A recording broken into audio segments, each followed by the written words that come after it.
பார்க்க போற நியூஸ் எத பத்தி அப்டின்னா, பொங்கல் பரிசு தொகுப்பு. இத பத்தி தான் பார்க்க போறோம். இத பத்தின முழு விவரங்கள நீங்க தெரிஞ்சுக்கணும் அப்டின்னா, நம்ம வீடியோவ ஸ்கிப் பண்ணாம பாருங்க. நீங்க இப்ப தான் ஃபர்ஸ்ட் டைம் நம்ம சேனல பார்க்குறீங்க அப்டின்னா, சப்ஸ்கிரைப் பண்ணிக்கோங்க. பக்கத்துல இருக்க பெல் ஐகான கிளிக் பண்ணிக்கோங்க.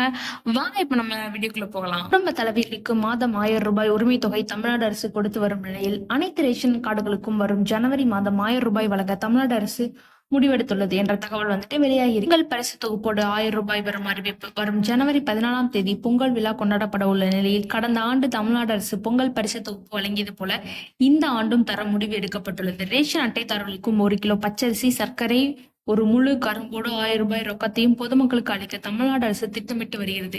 இதற்காக இந்த ஆண்டு எவ்வளவு தொகை செலவிட வேண்டும் என்பது குறித்து தலைமைச் செயலாளர் தலைமையில் நிதித்துறை செயலாளர் உதயச்சந்திரன் உள்ளிட்டோர் ஆலோசனை நடத்தியுள்ள நிலையில் இதற்கென அறிவிப்பு விரைவில் அதிகாரப்பூர்வமாக வெளிவரும் என்று கூறப்படுகிறது. இதே நேரத்தில் நியாய விலைக் கடைகளின் மூலம் பொதுமக்களுக்கு குறைந்த விலையில் மளிகை பொருட்கள் வழங்கும் விதமாக 3 வகையான தொகுப்பு திட்டங்கள் கூட்டுறவுத்துறை அறிமுகப்படுத்தியுள்ளது.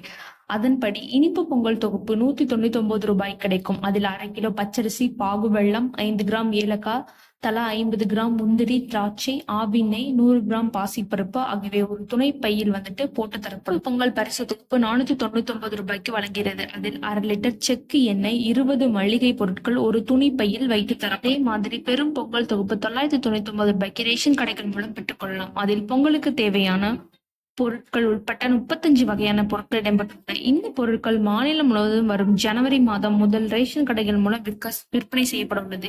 சென்னை, காஞ்சிபுரத்தில் இந்த தொகுப்புகள் தலா 10,000 என்ற வகையிலும், மற்ற மாவட்டங்களில் 1000 முதல் 5000 என்ற அளவிலும் விற்பனை செய்ய கூட்டுறவுத்துறை திட்டமிட்டுள்ளது.